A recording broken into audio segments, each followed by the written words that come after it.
हम पूरी तरीके से साथ हैं। और एक बार फिर आप इतनी गर्मी में, इतनी संख्या में, आप लोग ऐसी परिस्थिति में, और सारे में तो छोटे छोटे बच्चों का आप सोचें, धुएं में, मक्खी में, स्कूल, यहाँ पे स्कूल भी 8वीं तक का बचा रहे हैं, 5वीं तक का सर, 5वीं तक 5वीं तक 8वीं का वो रहा पीछे।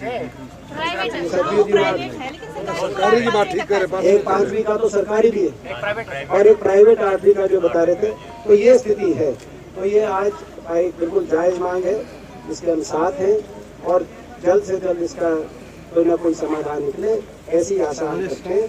और एक बार फिर आप सबका बहुत बहुत धन्यवाद। या तो आप सरकार की तरफ से हैं या पत्रकारिता के रूप में, पहले तो आप जी, तो पत्रकारिता के रूप में तो आपने जो विधायक जी ने कही वो बात, आपने सवाल पूछा जी, धरने के लोगों ने जो उसका जवाब दिया कि ना तो अभी तक कोई नोटिफिकेशन हुआ जी, मैं आपको बताऊं, ना कोई नोटिफिकेशन हुआ।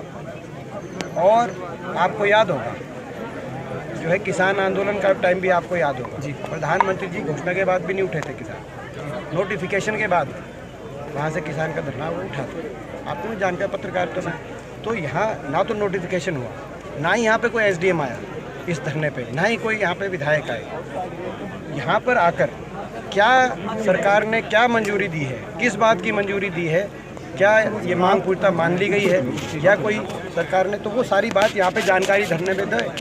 उसके बाद जो धरना स्थल पे जो लोग हैं यहाँ पे जो रहते हैं, ना तो आप तो रहते नहीं जी, आप अगर रहते हैं तो फिर आप यहाँ पे जिनके बच्चों को आज ये मक्खियों के, अपना धुएं के ऐसे वातावरण में जिनके बच्चों का बचपन बीत रहा है, आज उन लोगों को जब तक संतुष्टि नहीं होती तब तक मैं समझता हूँ सरकार की जिम्मेदारी पूरी नहीं है।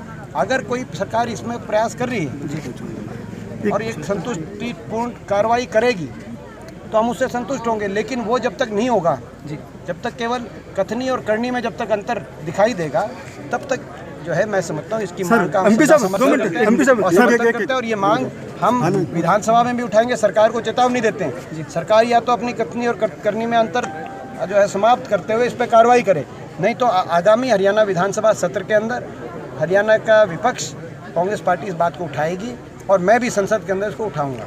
ये आज हम विधायक जी और भाजपा सरकार तक ये बात हम पहुंचाना चाहते हैं आप लोग के माध्यम से। आप देखें ये कैसी सरकार है, किसान आंदोलन कर रहे हैं अपने हकों के लिए, आंगनवाड़ी महिलाएं आंदोलन कर रही हैं अपनी हकों के लिए, नौजवान आंदोलन कर रहे हैं भर्ती घोटाले और भर्ती आर्मी फौज की भर्ती के लिए, नौजवान भी सड़क पे उतर रहा है, सुसाइड यहाँ तक कि जो है ना अपना बच्चों को भी कल करनाल में सड़क पे आना पड़ा अपना स्कूल के अधिकारों के लिए, बच्चे भी सड़क पे, यहाँ भी आप देखें बच्चे महिलाएं सारे बैठे हैं। तो ये सरकार असंवेदनशीलता का प्रतीक बन गई है।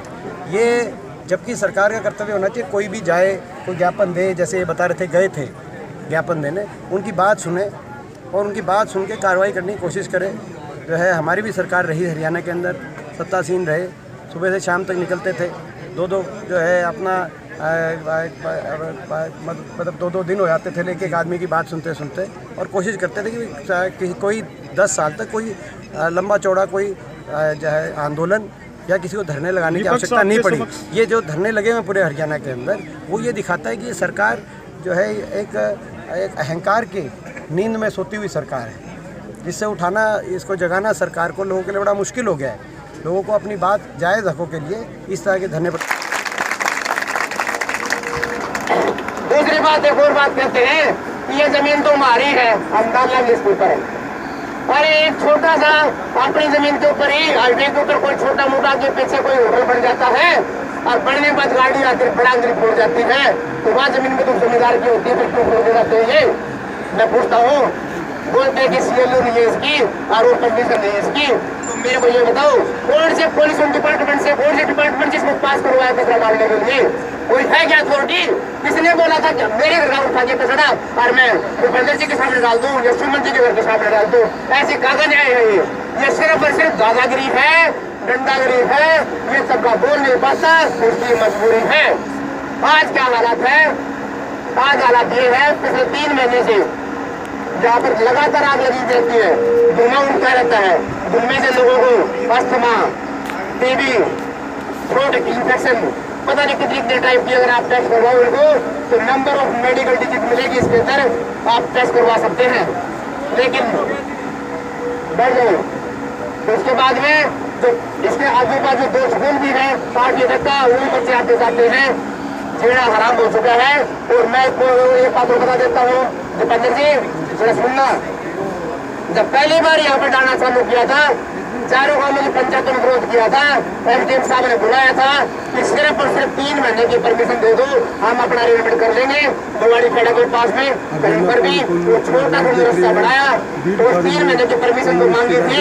मैं ये जानना चाहता हूँ, अगर ये जमीन सही थी तो फिर परमिशन क्यों मांगी उन्होंने? क्या जरूरत है परमिशन मांगने की? अगर जमीन उनकी है तो फिर परमिशन क्यों मांगते हैं?